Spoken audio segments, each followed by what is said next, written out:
आप इस वीडियो में चतुर्भुज के बारे में पढ़ेंगे।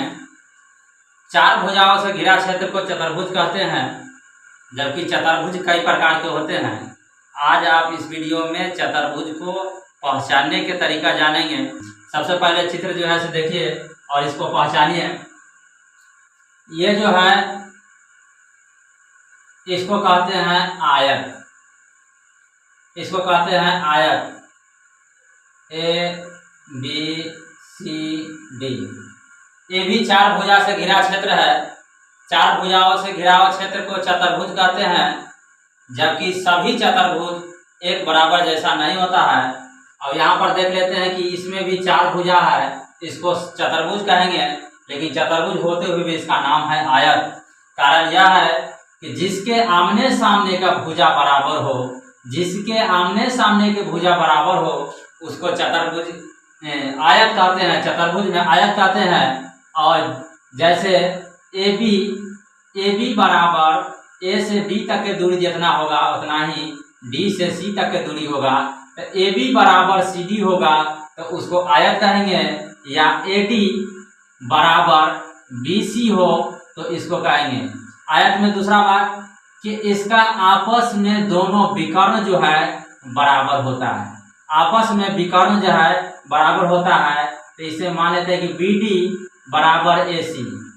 ध्यान दीजिए, BD बराबर AC यानी या AC यानी विकर्ण और D और B यानी विकर्ण, आपस में दोनों विकर्ण बराबर होगा, आमने सामने के भुजा बराबर होगा, तो उसको हम आयत समझेंगे, उसको हम आयत कहेंगे। क्या कहेंगे?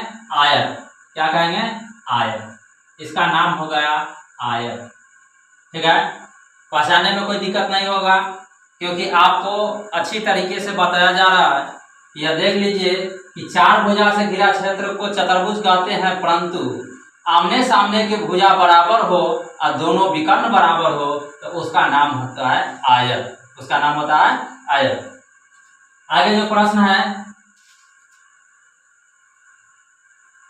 ये जो है जिसका नाम है वर्ग, ये भी चतुर्भुज है क्योंकि यह भी चार भुजा से घिरा हुआ क्षेत्र है। इसको कहते हैं चतुर्भुज, लेकिन जिसका चारों भुजा आपस में बराबर हो और दोनों विकर्ण बराबर हो तो उसको हम कहेंगे आयत, वर्ग। जिस चतुर्भुज के चारों भुजा आपस में बराबर हो, दोनों विकर्ण बराबर हो, उसको हम कहेंगे वर्ग। उसको क्या कहेंगे? वर्ग। जैसे AB बराबर BC बराबर CD बराबर AD। AB बराबर BC बराबर CD बराबर AD, यह जो है चार भुजा आपस में बराबर है, इसको हम वर्ग कहेंगे। और दोनों विकर्ण AC बराबर BD, दोनों विकर्ण आपस में बराबर होगा तो इसको कहेंगे वर्ग। ध्यान दीजिए, आयत में आमने सामने के भुजा बराबर होता है, आमने सामने के भुजा बराबर होता है, यानी लंबाई बराबर चौड़ाई नहीं हो जाएगा, आमने सामने वाला भुजा बराबर होगा, दोनों विकर्ण बराबर होगा, तब उसको कहेंगे आयत। जबकि इसका चारों भुजा बराबर होता है तो इसको कहेंगे वर्ग। ठीक है, और अगला जो है इसको कहते हैं समांतर चतुर्भुज।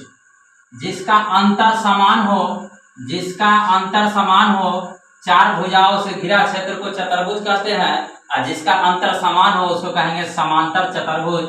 जिसमें भी A, B, C और D, ABCD लिखा गया। जिसमें आमने सामने के भुजा बराबर हो, आमने सामने की भुजा बराबर हो, परंतु दोनों विकर्ण अलग अलग हो, दोनों विकर्ण अलग अलग हो तो उसको कहेंगे समांतर चतुर्भुज। जैसे AB बराबर CD और AD बराबर CB, आमने सामने की भुजा बराबर है परंतु AC बराबर नहीं है BD। AC बराबर नहीं है BD, यहाँ पर BD का जो भुजा विकर्ण की लंबाई है, AC की विकर्ण की लंबाई है अधिक है, यानी आपस में विकर्ण बराबर नहीं है, जबकि आमने सामने की भुजा बराबर है। इसको कहें समांतर चतुर्भुज, का नाम हो जाएगा समांतर समांतर चतुर्भुज।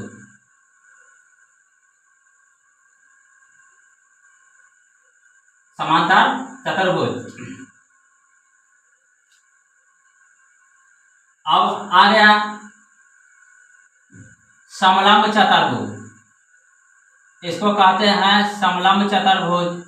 इसको कहते हैं समलंब चतुर्भुज। A B C D P और क्यू, जिसमें ये भी चतुर्भुज से थोड़ा सा अलग है, क्योंकि यह जो है हम रेखा अपने से खींचे हैं, आमने सामने के भुजा बराबर न हो, आमने सामने के भुजा बराबर न हो।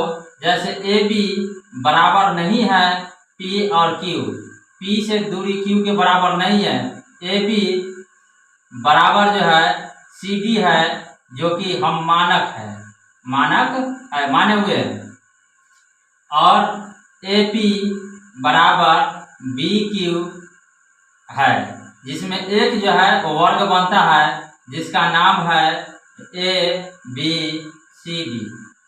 और दो त्रिभुज बनता है, जिसका नाम है ए डी पी। और दूसरा त्रिभुज जो है हो जाएगा बी सी क्यू। इस तरह के त्रिभुज चतुर्भुज को इसको कहेंगे समलंब चतुर्भुज। इसका नाम हो जाएगा समलंब चतुर्भुज।